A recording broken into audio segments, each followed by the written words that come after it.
आज के इस बहुत ही जोश भरे कार्यक्रम में हमारे बीच जिनमें आपने इनका संबोधन सुना।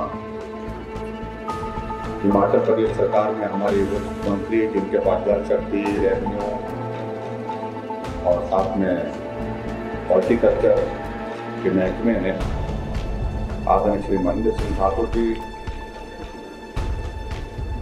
आपके सुंदरनगर के लोकप्रिय विधायक, हिमाचल प्रदेश में भारतीय जनता पार्टी के हमारे प्रदेश के महामंत्री, जो बहुत ही जुझारू और जोशीले हैं, मेहनत करते हैं, परिश्रम करते हैं, भाई राकेश जम्वाल जी, भारतीय जनता पार्टी के हमारे प्रदेश के प्रवक्ता भाई अजय राणा जी, डिप्टी कमिश्नर मंडी हरिंदर चौधरी जी, एसपी मंडी शालिनी अभिनोत्री जी, मंडल के हमारे अध्यक्ष श्री प्रताप ठाकुर जी, मंडल के सभी पदाधिकारी, पार्टी के हमारे साथी श्री ओम प्रकाश जी, नरेश चंदेल जी, गणिराम वर्मा जी, रामचंद्र जी, चेतन दुरेरिया जी, जो जिला परिषद के भी सदस्य हैं, यहाँ उपस्थित सभी पंचायती राज संस्थाओं के चुने लोग प्रतिनिधि, प्रधान, उप प्रधान, बीडीसी मेंबर, वार्ड मेंबर, पत्रकार मित्रों और उपस्थित सभी भाइयों के, सबसे पहले तो मैं क्षमा चाहूंगा कि मैं आप सबके बीच में आने में बहुत देर हुआ। आपने बहुत लंबे समय तक इंतजार किया और इंतजार करने के बावजूद, लंबा इंतजार के बावजूद भी आप बैठे रहे, इसके लिए मैं हृदय से आप सबका आभार करता हूं।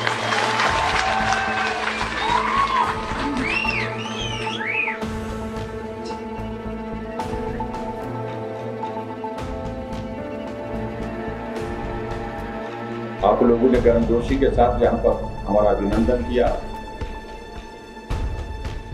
उसके लिए भी आप सबका बहुत बहुत आभार।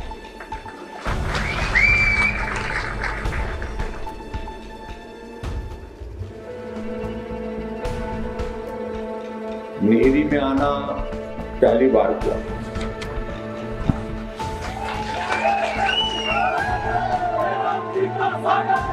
और मेरे लिए तो ये भी जानकारी है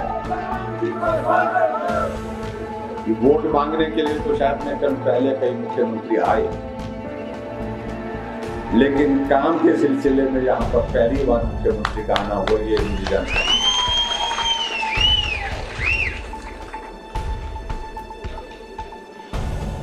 राकेश जम्वाल जी, जो आपके लोकप्रिय विधायक हैं, इस क्षेत्र के लंबे समय से इस बात नहीं कहते थे, मेरी जाना मेरी जाना,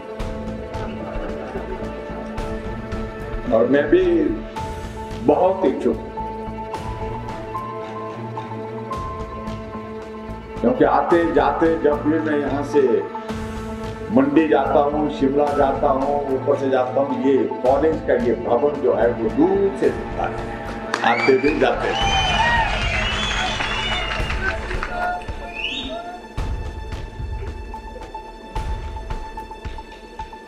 और तो मालूम पड़ता कि हम नेहरी के साथ से जा रहे हैं,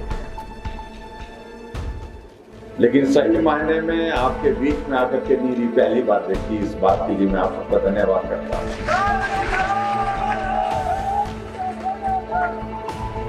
स्कीम तो हम बना रहे थे कि हेलीकॉप्टर का कोई बैठने का ठिकाना यहाँ पर ढूंढे, ये ऊपर से आना जाना, ऊपर से देखना नेहरी को, ये ठीक नहीं। मैंने कहा यार नेहरी को उतरना, जगह ढूंढूंगा।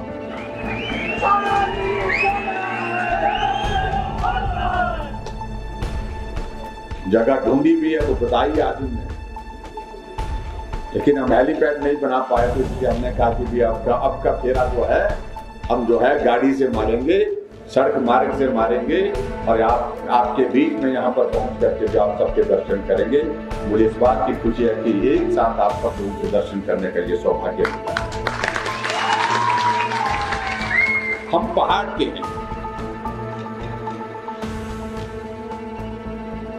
और मैं पहाड़ी हूँ, ठेठ पहाड़ी हूँ। पहाड़ चढ़े, पहाड़ उतरे, इन पहाड़ों से एक इस तरह का रिश्ता है।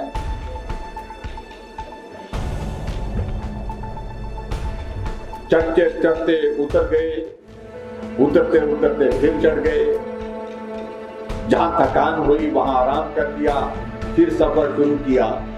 जिंदगी का बहुत बड़ा हिस्सा इसी में गुजर गया। इसलिए पहाड़ से अपने आप को खुद को अलग नहीं कर सकता। बहुत सीखा, बहुत समझा पहाड़ की जिंदगी।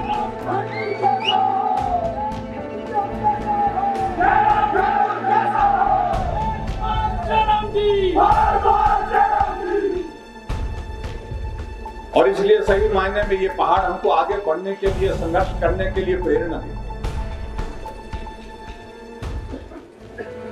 इसलिए पहाड़ की समस्याओं का हमें अच्छी तरह से मालूम है। कोई हमें ना समझाए इस बात को लेकर के यहाँ कि हम जहां पहाड़ों में जाते हैं, लेकिन पहाड़ की जिंदगी बहुत लंबे समय तक जी और जीने के बाद और बहुत कुछ उस पहाड़ की जिंदगी से सीखा, आज भी वो काम आता है।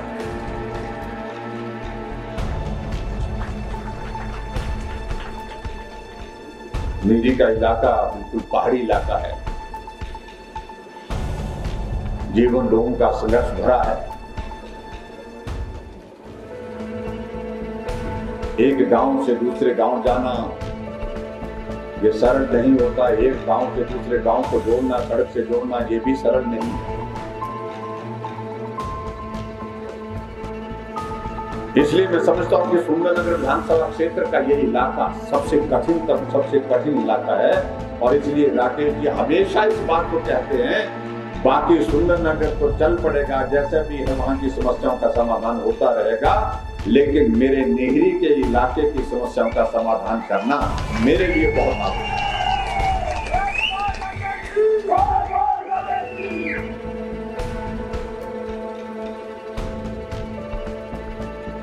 आप सबका बहुत बड़ा सहयोग रहा विधानसभा के चुनाव में। मैं शायद मुझे लगता है कि इस विधानसभा क्षेत्र से आज तक की सबसे बड़ी मार्जिन से जीत जो है वो राकेश जम्वाल बड़ा अंतर, लगभग 9,000 से भी ज्यादा वोटों का। और सुंदरनगर विधानसभा क्षेत्र से अगर लोकसभा चुनाव का अगर हम जिक्र करें तो वो अंतर तो शायद निकल 25,000।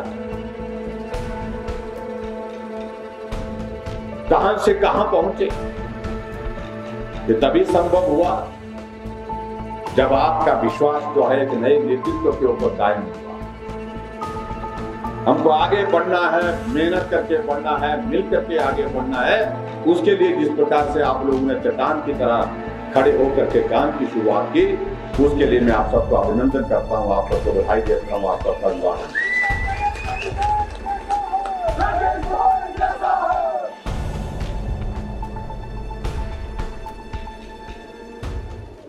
हिमाचल प्रदेश में हमारी सरकार के 3.5 वर्ष के कार्यकाल बीते,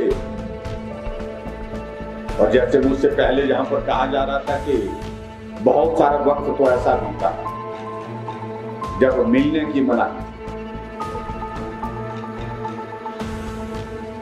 आज तक के इतिहास में किसी मुख्यमंत्री को ऐसे दौर में से नहीं गुजरना पड़ा जिस दौर में से हमको गुजरना।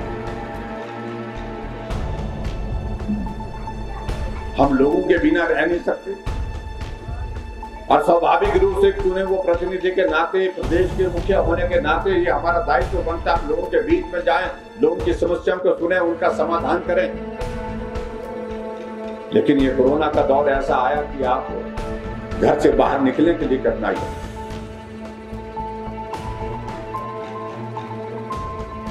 आदमी जिंदगी में कल्पना नहीं कर सकते कि ऐसी स्थिति जीवन में आएगी कभी। और यहाँ पर भी मैं देख रहा हूँ कि आप बड़ी संख्या में बैठे हैं, थोड़ी चिंता भी हो रही, लेकिन मास्क पहन करके बैठे, ये अच्छी बात। अब ऐसा भी जमाना आ गया, देखिए अब क्या कर रहे हैं। आज ये आपके यहाँ पर मालूम है क्या बोलते हैं उसको, ये चिंगड़ी तो पहले जमाने में पैर को लगाते थे, अब आदमी को लग गया। और बैल उस बैल पे लो जो ज्यादा शरारती होगा, जो ज्यादा नुकसान करता है, और ऐसा दौर आ गया कि आदमी को ये अलग तरह की परिस्थिति का दौर रहा। लेकिन फिर भी मुझे इस बात को लेकर के संतोष है कि इतना बड़ा संकट आया, संकट के बावजूद हमने मेहनत की, परिश्रम किया और हिमाचल प्रदेश में एक एक व्यक्ति के जीवन को बचाने के लिए हमने कोई कसर नहीं छोड़ी, जो हो सकता था वो करने की कोशिश। और इस बात को मैं दावे के साथ कह सकता हूँ कि हिमाचल पूरे देश भर में ऐसा प्रदेश था कोविड के उस दौर में जहां जिस मरीज को जरूरत पड़ी हॉस्पिटल में बेड की पड़ी तो उसको बेड उपलब्ध किया, जिसको ऑक्सीजन की जरूरत पड़ी उसको ऑक्सीजन, जिसको वेंटिलेटर की जरूरत पड़ी तो उसको वेंटिलेटर उपलब्ध कराया। ये हमने हिमाचल प्रदेश में किया। बाकी जगह ऐसी भी स्थिति आई कि मरीज पड़ा है, हॉस्पिटल के द्वार पर पड़ा है, दरवाजे पर पड़ा है, लेकिन बेड वहां पर उपलब्ध नहीं, बिस्तर नहीं मिल पाया। मरीज वहां पर पड़ा है लेकिन उसके बाद ऑक्सीजन की वहां पर संकट है। मरीज को वेंटिलेटर की जरूरत है लेकिन वेंटिलेटर उपलब्ध नहीं हो पाता। ऐसी परिस्थितियां भी रही पूरे दूसरे जगह, लेकिन हिमाचल प्रदेश में हमने कम से कम ये तो काम किया, कोशिश की। और उसमें मैं कह सकता हूँ, दावे के साथ कह सकता हूँ कि कोविड के मैनेजमेंट में हिमाचल ने अच्छा काम करने की कोशिश की। कुछ लोग खामियां ढूंढने की कोशिशें करते हैं, वो तो करेंगे ही। अब आपको बताऊं, मैं उनको खुश करना हमारे लिए संभव नहीं है।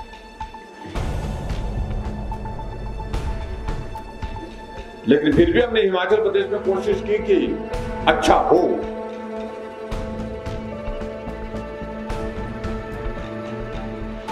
आप कल्पना करिए, ये दौर जब आया तो हिमाचल प्रदेश में कितने व्यक्तियों जो पार्टी सत्ता में रही, 50 साल तक सत्ता रही, और 50 साल सत्ता में रहने के बाद हिमाचल प्रदेश में वेंटिलेटर की संख्या कितनी थी? 50। और 50 में भी आधे अधूरे जो है वो चलते नहीं, डब्बे बनते बैठे। लेकिन मैं इस बात को मैं जरूर कहना चाहता हूं, हमारे लिए जो भी मर्जी बोले वो, जब कोविड का संकट आया, आदरणीय प्रधानमंत्री के नरेंद्र भाई मोदी जी के साथ हमारी वीडियो कॉन्फ्रेंस सभी मुख्यमंत्री की हुई, हमने कहा कि हिमाचल प्रदेश में हमको वेंटिलेटर की जरूरत है, वेंटिलेटर हमारे पास कम है। 10 दिन के अंदर हिमाचल प्रदेश में पीएम केयर के माध्यम से 500 वेंटिलेटर एक साथ हिमाचल प्रदेश में, जो हमसे प्रश्न पूछ रहे हैं, जो हमें बहुत सारी बातें सुना रहे हैं, समझा रहे हैं। 50 साल तक वो सत्ता में रहे और सत्ता में रहने के बाद 50 वेंटिलेटर उसमें भी आधे नहीं चलते थे। आज हिमाचल प्रदेश में 700 वेंटिलेटर हिमाचल प्रदेश में रखे हैं हमने ला करके, जहां जरूरत होगी वहां होगी। इसलिए मित्रों को कहना चाहता है कि मत समझाइए हम पूरे हिमाचल प्रदेश में कोई पार्टी सत्ता में 50 साल तक रही, उनसे पूछिए कितने आपने ऑक्सीजन प्लांट हिमाचल प्रदेश में लगाए थे हॉस्पिटल में, कितने लगे? एक था आईजीएमसी, एक, सिर्फ एक। और आज अब हमसे पूछे, हम उनको जवाब देते हैं हमने 10 ऑक्सीजन प्लांट हिमाचल प्रदेश में लगा दिए और 28 ऑक्सीजन प्लांट और हमारे हिमाचल प्रदेश में लगने वाले हैं, जिसकी प्रक्रिया शुरू हो गई। और सुंदरनगर में भी, सिविल हॉस्पिटल सुंदरनगर में भी ऑक्सीजन का 1000 जो है मीट्रिक टन का जो है वो ऑक्सीजन का जो प्लांट जो है वो लग रहा है।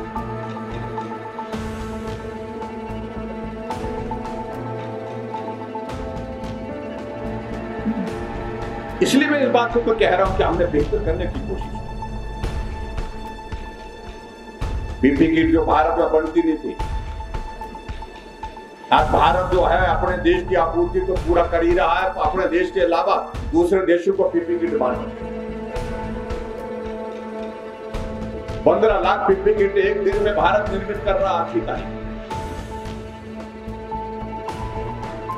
ये सारी परिस्थितियां ऐसे नहीं हुई और हमारे लिए सौभाग्य की बात है कि आज ऐसे संकट के क्षण में हिमाचल प्रदेश में जहां भारतीय जनता पार्टी की सरकार है, वहां उसी प्रकार से मजबूत नेतृत्व देश को मिला है नरेंद्र भाई मोदी जी के रूप में, जिन्होंने इस कोविड के संकट को जो है सामना उसका बहुत मजबूती के साथ सामना है।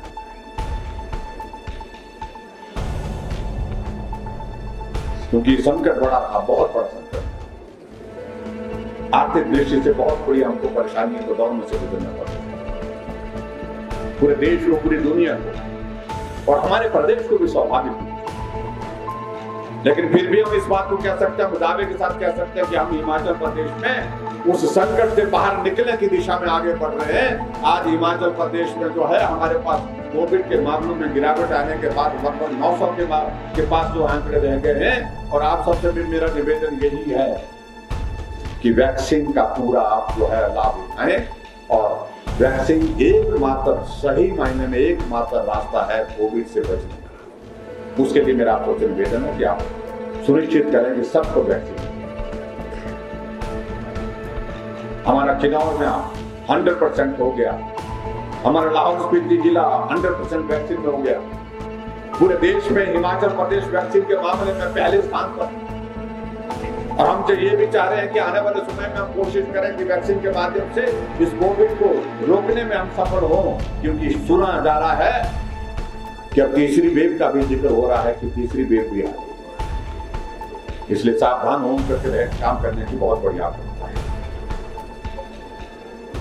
आज आपके यहाँ पर आकर के मुझे इस बात की खुशी है कि विभिन्न योजनाओं का शिलान्यास और उद्घाटन करने का अवसर प्राप्त हुआ। डिग्री कॉलेज टिहरी जो 8 करोड़ की लागत से बनकर के तैयार हुआ, उसके उद्घाटन के अवसर पर आपको बहुत बहुत बधाई। नीरी बल्क सड़क के लिए जो 5 करोड़ 87 लाख की लागत से बनकर के तैयार हुई, उसके लिए आप सबको बहुत बहुत बधाई। उसका उद्घाटन किया गया। और उसी प्रकार से उठाओ पेयजल योजना हमारी बाडूर रोहाड़ा चरखड़ी जो है वो, उसका उद्घाटन जो है वो 8 करोड़ 70 लाख की लागत से बनकर के तैयार हुई, उसके लिए आप सबको बहुत बहुत बधाई। और शिलान्यास के लिए मैं देख रहा था यहाँ पर, उसमें भी सलापट तत्तापानी सड़क में जो है उसको सुधार व चौड़ा करने के लिए जो शिलान्यास किया 6 करोड़ 70 लाख की लागत से, उसका भी काम की शुरुआत हुई। उसके लिए मैं आप सबको बधाई और शुभकामनाएं देता हूँ। सलापट तत्तापानी सड़क के सुधार व चौड़ा करने के लिए जो कार्य शिलान्यास के माध्यम से जो हमने 8 करोड़ 73 लाख की लागत से किया, उसके लिए भी मैं आप सबको बहुत बहुत बधाई देता हूँ। और राजकीय वरिष्ठ माध्यमिक पाठशाला डोगरी के भवन का शिलान्यास 1 करोड़ 13 लाख की लागत से, उसके लिए भी आप सबको बहुत बधाई। और जल आपूर्ति योजना जो है वांडा पौड़ा कोठी डूमट बहली का शिलान्यास जो है वो लगभग 4.5 करोड़ की लागत से, उसके लिए भी मैं आप सबको बहुत बहुत बधाई देता हूँ। और कुल मिलाकर के मैं ये देख रहा था लगभग 43 करोड़ 60 लाख के उद्घाटन और शिलान्यास के कार्यक्रम आज आप यहाँ एक स्थान पर नीरी में एक साथ यहाँ पर आप देख रहे हैं।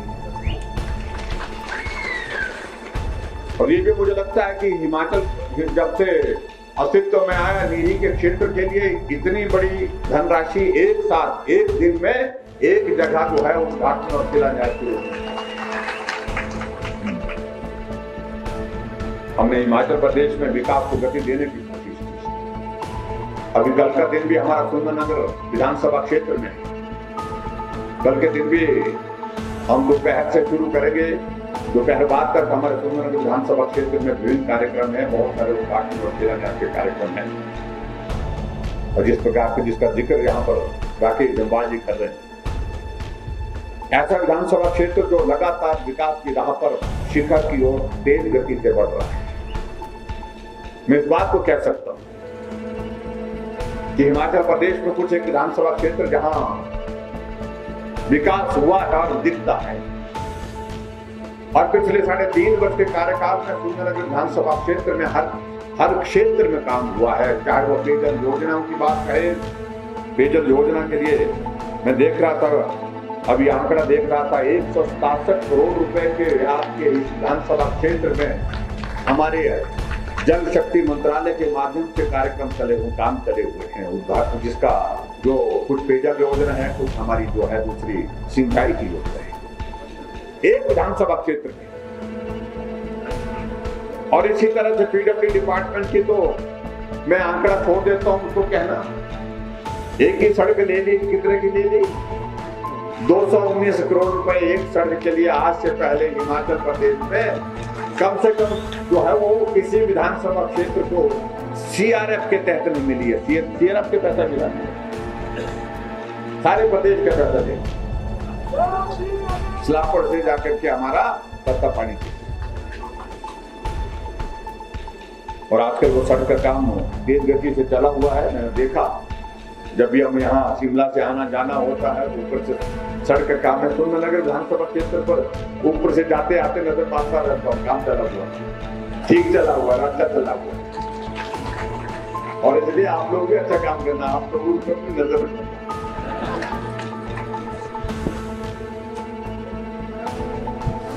हिमाचल प्रदेश में आप सबके आशीर्वाद से 3.5 वर्ष का कार्यकाल हमने पूरा किया है। विभिन्न योजनाओं के माध्यम से किया जा सकता तो हमने करने की कोशिश की।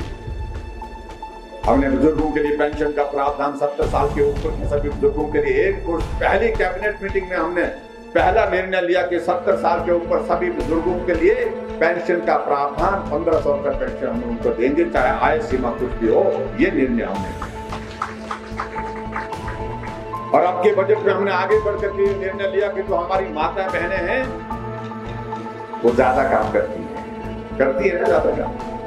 ये पुरुष तो है थोड़ा दिन 2 दिन लगाते हैं और दूसरे का 2 दिन के बाद फिर निकलने जाते हैं, सुंदरनगर जरा घूम आते हैं, नेर चौक घूम आते हैं, मंडी घूम आते हैं। लेकिन महिलाएं तो लगी हुई काम में, चाहे वो पशु के चारे की बात कहें, चाहे पशु के चारे के अतिरिक्त हम दूसरे काम की बात कहें, घर के काम की बात, उससे ही फुर्सत नहीं हो पाती। हमने कहा कि माताओं बहनों के लिए जो है ये पेंशन का प्रावधान 70 साल नहीं 65 साल के ऊपर के सभी के लिए पेंशन का प्रावधान।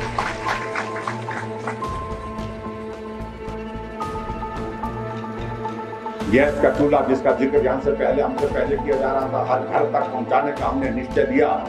3,15,000 गैस के चूल्हे हमने हाल ही हिमाचल प्रदेश के एक घर तक पहुंचाए। हिमाचल पूरे देश भर में ऐसा प्रदेश बन गया जहां एक भी घर गैस के चूल्हे के बिना नहीं है।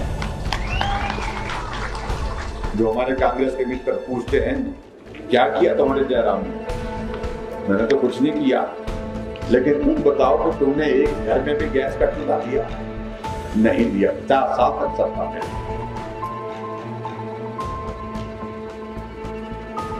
गरीब आदमी बीमार होता, उसके इलाज के लिए कोई सरकार की कोई ऐसी योजना नहीं थी कि पूरा इलाज उसका सरकार करे। हमने करने की कोशिश की। आदरणीय प्रधानमंत्री जी ने पूरे देश के लिए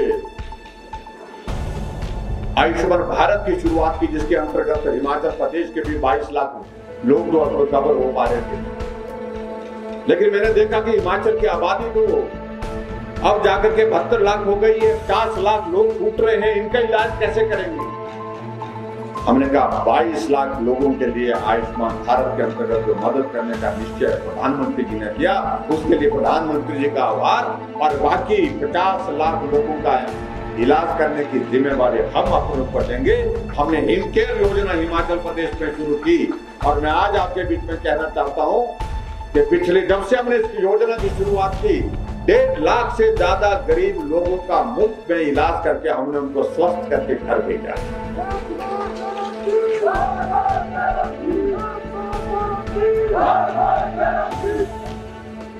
गरीब आदमी अपना इलाज करने में कई बार असमर्थ हो जाता है। बीमारी ऐसी लग जाती है जो आदमी के बस में नहीं होती, और कई बार ऐसे भी हालात हो जाता है कि आदमी विवश होकर के सोचने पर आ जाता है कि मैं अपना घर परिवार जमीन को बचाऊं या अपना इलाज करूं। घर गिरवी हो जाते हैं, जमीन गिरवी हो जाती है इलाज करते करते, और बहुत सारे लोग इसी बात को लेकर के दुनिया से चले गए क्योंकि वो इलाज का खर्च नहीं वहन करता। इसलिए हमने कहा कि हमारी सरकार हम इंतजाम करेंगे। 50 साल तक वो पार्टी नहीं सत्ता में, लेकिन वो सोच नहीं पाई। और इसी तरह से आगे बढ़कर के हमने और योजना की शुरुआत की, सहारा योजना की शुरुआत की। ऐसे लोग जो बिस्तर पर पड़े हैं, किसी का एक्सीडेंट हो गया, किसी को ब्रेन हैमरेज हो गया, किसी को पैरालिसिस हो गया, किसी की किडनी फेल हो गई, जिंदा है, बिस्तर पर पड़ा है, काम नहीं कर सकता है, चल नहीं सकता है, अपना काम भी नहीं कर सकता है। ऐसे लोगों के लिए हमने कहा कि हम एक अलग योजना शुरू करेंगे। इस योजना का नाम हमने सहारा रखा। और ऐसे गरीब लोग जो बिस्तर पर पड़े हैं, जिंदा है, चल नहीं सकते हैं, उनकी मदद करने के लिए परिवार के किसी आदमी को उनके नजदीक बैठना पड़ता है, नजदीक रहना पड़ता है। ऐसे लोगों के लिए 3,000 रुपए हर महीने का उनके खाते में हम डाल करके उनकी मदद करते हैं। सत्ता में 50 वर्ष हो रहे हैं, लेकिन कभी नहीं सोचा कि ऐसे गरीब आदमी को ऐसा भी होगा, लाचार होगा, बेबस होगा, उसके इलाज की जिम्मेवारी हमको लेनी होगी। आज हिमाचल प्रदेश में लगभग हम 17,000 ऐसे गरीब लोगों को घर बैठे 3,000 रुपए उनके खाते में डाल मदद करने की कोशिश कर रहे हैं। ऐसी एक नहीं, बहुत सारी योजना की शुरुआत की हमने हिमाचल प्रदेश। अब हमने आगे बढ़कर के एक निर्णय और किया आपके इस बजट में। बेटी के जीवन में बहुत बड़ा परिवर्तन उस वक्त आता जब अपने को माँ बाप का घर छोड़ करके दूसरे परिवार में जाती है, शादी जब और उस घर को स्वीकार करके उस घर के लिए वर मिलती है, उस घर में पूरा जिंदगी गुजारती है।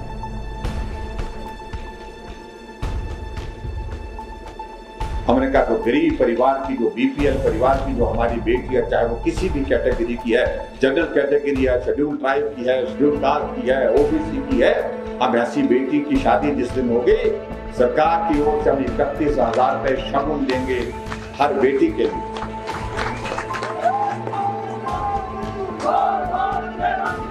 अब कल्पना करिए वो पार्टी तो सत्ता में इतने लंबे समय तक रही, लेकिन कभी नहीं सोच पाई गरीब आदमी के बारे में सोचना उसका सवाल वो विषय होता ही नहीं। हमने हिमाचल प्रदेश में सरकार बनने के बाद लोगों की समस्याओं का समाधान मौके पर हो, जनमंच की शुरुआत की।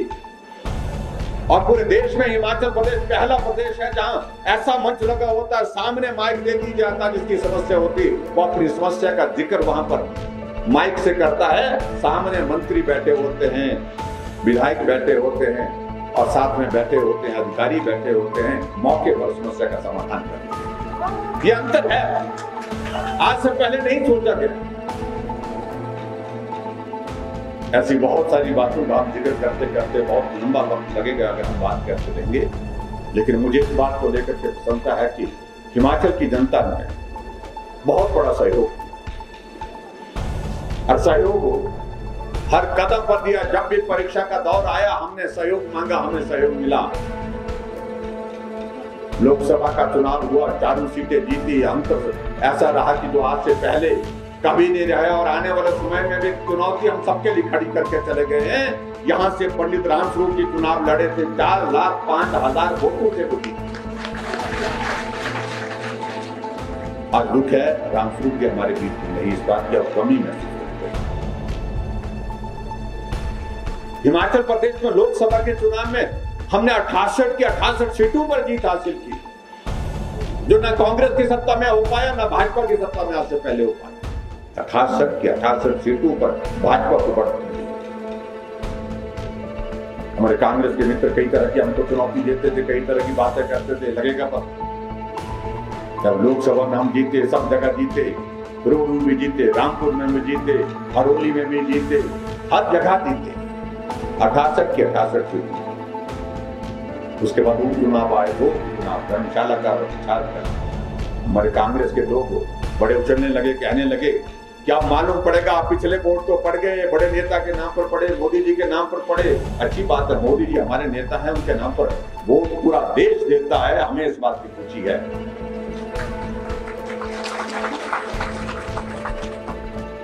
और विधानसभा के उपचुनाव में जब हमारे सामने चुनौती थी, दोनों के दोनों उपचुनाव की जीते, धर्मशाला भी जीता, प्रचार। फिर परीक्षा का दौर, पंचायत का चुनाव आया। हम 75% से ज्यादा पंचायतों में हिमाचल प्रदेश में जीत करके आए। सब जगह, अधिकांश जगह ब्लॉक समितियां हमारी बनी, नगर परिषदें हमारी बनी, नगर पंचायतें हमारी बनी। मंडी में कॉर्पोरेशन बनाई, बॉल छोड़ डाला, हमने छोड़ा दोनों के जिम्मे। यहाँ पर मंच पर बैठे हुए हैं पर जो है हमारे महेंद्र सिंह जो राकेश जी के जिम्मे, उनका करीब हम एक तरफा जीते। 15 में से कितनी सीटें जीते? 11 सीटें जीते, 11 सीटें जीते। मैं इसलिए इन बातों का जिक्र कर रहा हूं तो हमारे विपक्ष के लोग कई बातें कहने की कोशिश करते हैं, लेकिन जवाब लोगों ने दिया, हमें जवाब देने की जरूरत नहीं पड़ी। और इसलिए मैं आप सबका बहुत आभार व्यक्त करना चाहूंगा कि जब भी जरूरत पड़ी आप लोग हमारा साथ चट्टान की तरह, मजबूत पहाड़ की तरह खड़े, यही जरूरत है। पिछले इस दौर में हमने बहुत हिमाचल प्रदेश में बहुत वरिष्ठ नेतृत्व खोया है। वीरभद्र सिंह जी हिमाचल प्रदेश के वरिष्ठ नेता थे, आज हमारे बीच में, उनका भी योगदान रहा है। भाई रामस्वरूप जी का मैंने जिक्र किया, छोटी काशी के सांसद, छोटी काशी कहते कहते दौड़ते भागते, कभी यहां कभी वहां, ऐसे कार्यकर्ता के रूप में हमने काम। वीरेंद्र बरागटा जी हमारे बीच में नहीं रहे, सुजान सिंह ठानी हमारे बीच में कांग्रेस पार्टी के वरिष्ठ नेता, तो वो भी नहीं रहे। 4 चुनाव के दौर में से हमको गुजरना, जिसका मंडी लोकसभा का चुनाव,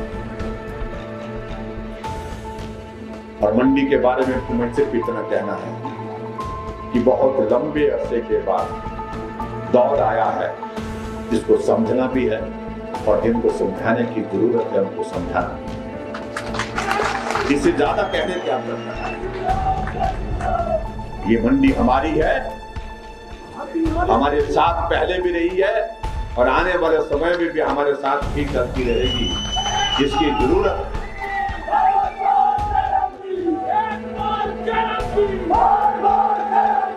और इसलिए आने वाले समय में जब भी ये लोकसभा का उपचुनाव होगा,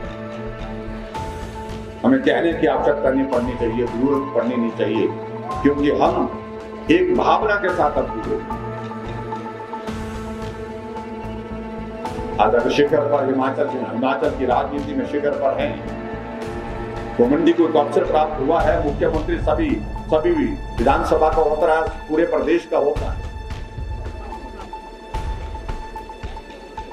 लेकिन फिर भी उसके बावजूद उस भावना को हम आरंभ नहीं कर सकते। इस बात को हमको समझना और समझाना भी। इसलिए भाई और बहनों, आप सबसे मेरा यही निवेदन है कि आने वाले समय में इन बातों को आप जरूर ख्याल में रखें, ध्यान में रखें।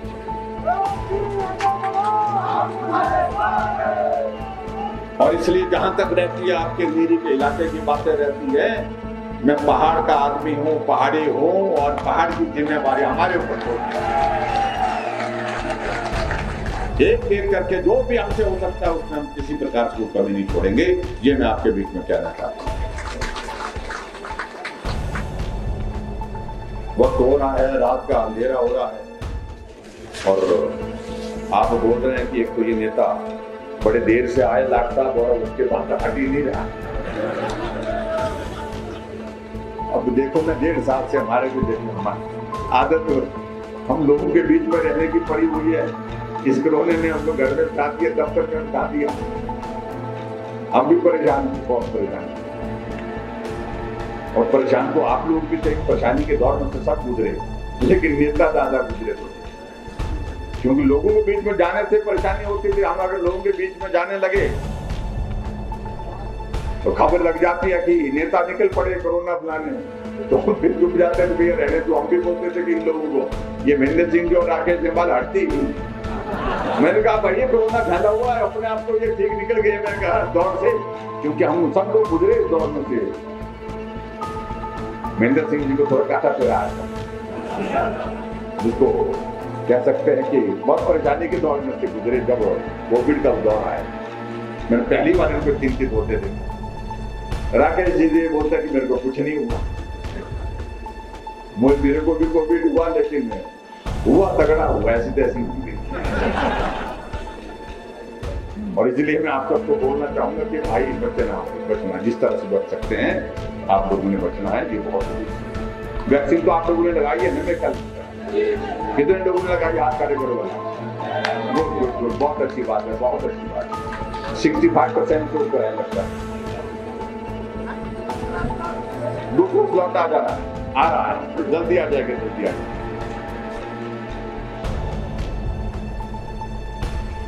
आपके विधायक महोदय बड़े वकील को साथ बिठा करके लाए और यहाँ भाषण दे रहे हैं कि मेरी वकालत करना। और सीनियर वकील ला करके हमारे सामने खड़े कर देते हैं। मुझे मालूम नहीं इनको फीस देते हैं कि नहीं देते हैं, लेकिन मेरे को ये वकील बहुत महंगे पड़ते हैं। ये सारे स्कीम बना देते हैं, हाँ ये बहुत जरूरी है, ये तो बहुत ही जरूरी है, दूसरी हमकत तीसरी ये तो बिल्कुल जरूरी है बोलते हैं। और मैं हूँ पहाड़ का आदमी, भाई सिंह आदमी, तो इसलिए हमको लगता है कि यार चलो भाई अब ये ठीक बोल रहे तो ठीक ही बोल रहे हो, चलो कोई बात नहीं। कुछ बातों का जहाँ पर जिक्र किया है और राकेश जम्वाल जी ने, क्योंकि सुंदरनगर विधानसभा क्षेत्र में लंबे अरसे के बाद हुआ और नीरी में पहली बार आना, इसलिए आप सबने कुछ बातों का जिक्र किया है और मैं सब देख रहा था, उसमें कुछ चीजें करने के लायक हैं, कुछ पर हम थोड़ा आगे चर्चा करके विचार भी करेंगे क्या कर सकते हैं उसमें। एक तो यहाँ पर जो बात कही गई है, दो तीन चीजें जो मैं शुरुआत में करना चाह रहा हूँ। आपके यहाँ विधानसभा क्षेत्र में जो कितनी नई पंचायतें बनी, 7 नई पंचायतें बनी। पिछले 15 सालों से हिमाचल प्रदेश में एक भी पंचायत नहीं बनी थी और हमने आपकी बात 412 पंचायतें बनाई, जिसमें 7 पंचायतें आपके विधानसभा क्षेत्र में। 107 जो नई पंचायतें बनी हैं उनको पंचायत भवन के लिए जमीन तलाशें आप, और जमीन तलाश करके मैं आपके बीच में ये कहना चाहता हूँ, उन 7 पंचायतों को 10-10 लाख रुपए की हम घोषणा करते हैं भवन बनाने के लिए, ताकि पंचायतों का भवन अपना बन जाए, जमीन का इंतजाम आप करिए। महेंद्र सिंह जी ने यहाँ कहा कि भाई जो महकमा इनके पास है, स्कीम दोनों ने बनाई है, पहले भी इनने बात कर ली है। HGO का जो हॉर्टिकल्चर एक्सटेंशन ऑफिस का जो पहले भी जिक्र कर लिया है, तो मैंने कहा हो गए तो आप दोनों की स्कीम बन गई, तो मेरे को बीच में क्यों सारे आपको डालना पड़ेगा बीच में। केंद्र में बात कही गई है और इसको खोलेंगे, निश्चित रूप से खोलेंगे, ये मैं आपके बीच में कहना चाहता हूँ।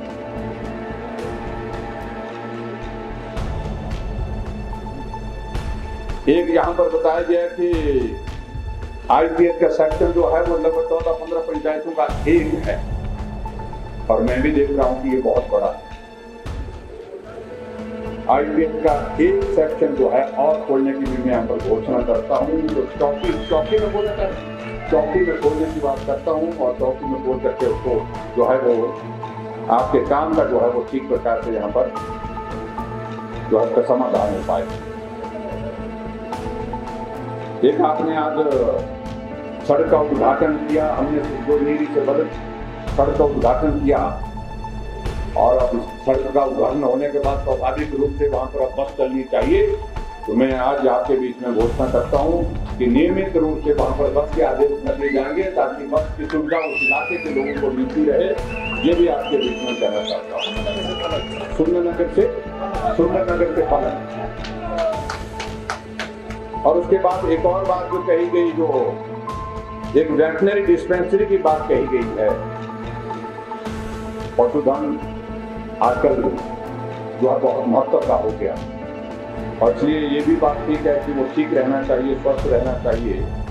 तो वेटनरी डिस्पेंसरी की जो मांग फिर से आई है, उसी जगह के लिए केंद्र की जगह के लिए आई है, तो इसके लिए भी मैं घोषणा करता हूँ। वेटनरी डिस्पेंसरी केंद्र में खोलने की जस्टिफिकेशन भी है, और इसको जो यहाँ पर खोलेंगे, ये भी मैं आपके बीच में कहना चाहता हूँ।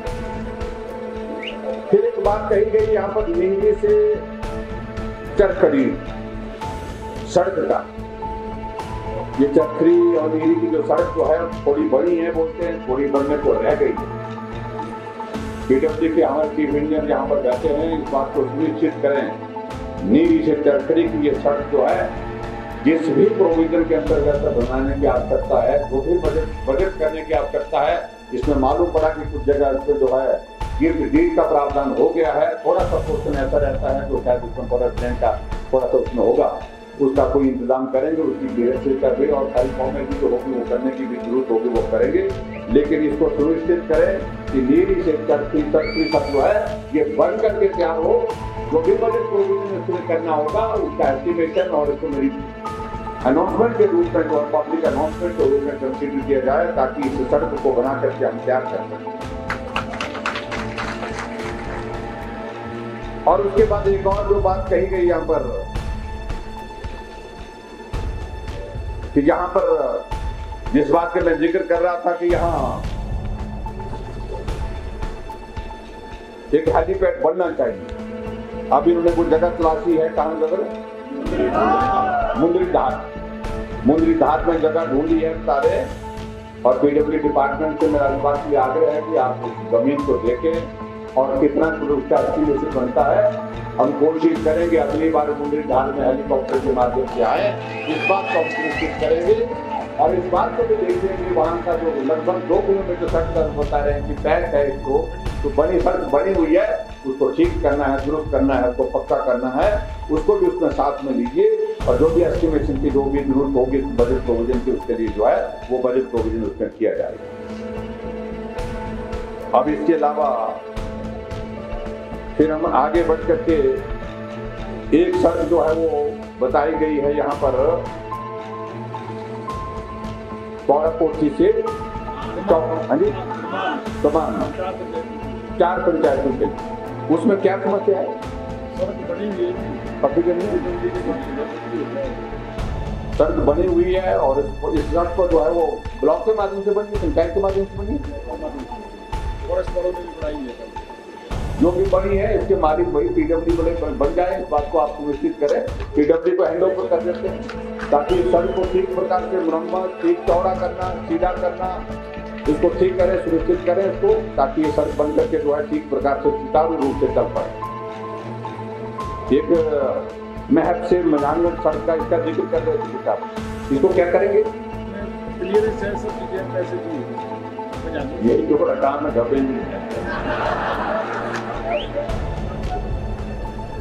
दबे के दिन हो सकता है क्या? मुझे बताना आपने इसका पूरा एस्टिमेशन, इसको मेरा अनाउंसमेंट के रूप में आप कंसीडर करिए।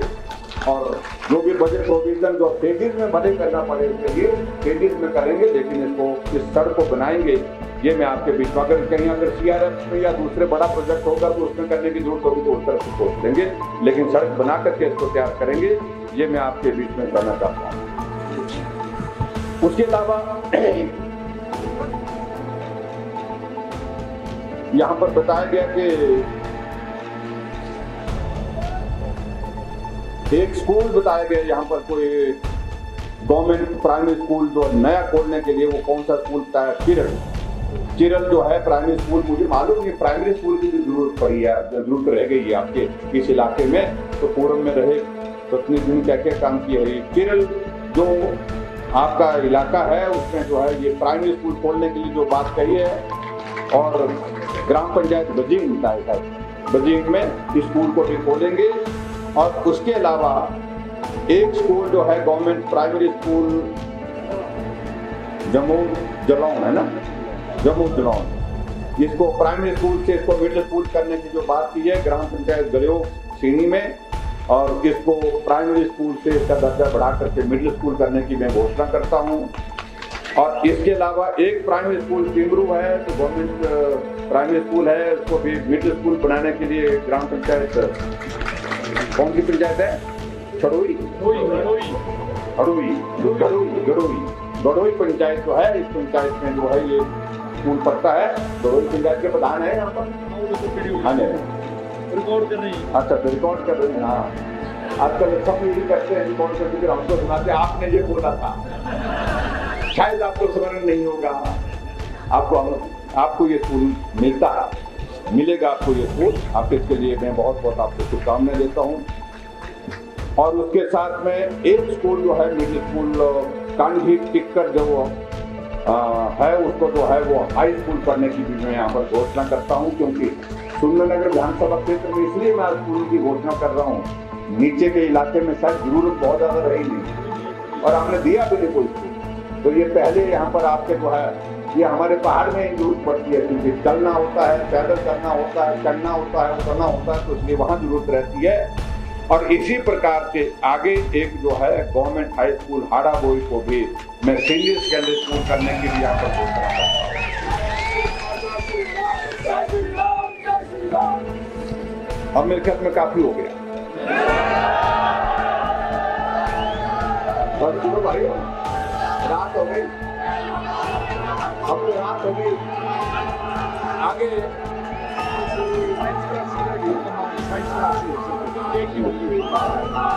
और एक जगह यहाँ पर रैपिड साइंस क्लासेस कमांड के लिए कहा गया कि वहाँ पर शुरू होनी चाहिए, ये भी हम यहाँ पर कुछ कर देंगे।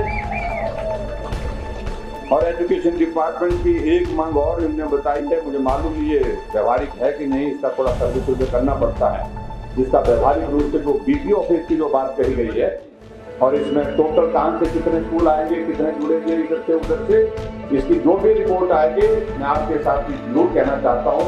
निश्चित रूप से इसका कॉस्ट भी डायरेक्ट पेमेंट हम तक सोचेंगे रिपोर्ट लाने के बाद, ये मैं आपके बीच में कहना चाहता हूँ ताकि आपको ये सुविधा यहाँ पर मिल सके। अब आखिर जहाँ तक बात स्वास्थ्य विभाग की, स्वास्थ्य विभाग में एक पीएससी आपने कहा है कि चरखड़ी चाहिए, तो उस चरखड़ी के लिए भी मैं पीएससी देने की यहाँ पर घोषणा करता हूँ और आपकी पीएससी चरखड़ी हो जाएगी आने वाले समय में। और उसके अलावा एक और चीज जो आपने बात कही, कहा कि फायर सब स्टेशन की जरूरत है, और यहाँ सुंदरनगर से यहाँ लगभग 55 किलोमीटर पड़ता है दूरी के हिसाब से। कहीं आग जलने की घटना होती है तो फायर सब स्टेशन पे जो फायर स्टेशन पे गाड़ी आने के लिए इतना वक्त लगता है, जब तक ये मकान जो है वो तबाह हो जाता है। तो इसलिए नीरी में एक फायर सब स्टेशन खोलने की भी मैं यहाँ पर घोषणा करता हूँ अगले इसके आने वाले समय में। और इसके अलावा जहाँ तक आप लोगों ने बात कही है, कुछ और इसके अलावा एक चीज और कही है करने को, और वो चीज बड़ी मुश्किल भी है, लेकिन जहाँ तक आप लोगों ने, मैं देख रहा था, मैं आज रास्ते में रिपोर्ट ले रहा था, मैंने कहा भाई सुंदरनगर से दूरी कितनी पड़ती है वो नापी, फिर देखा हमने कि पंचायतें कितनी पड़ती है, वो 20 पंचायतें पड़ती हैं, 20 पंचायतें पड़ती है, इसमें 20 पंचायतें आपकी यहाँ पर पड़ती हैं। और इसलिए पहाड़ के इलाके के लिए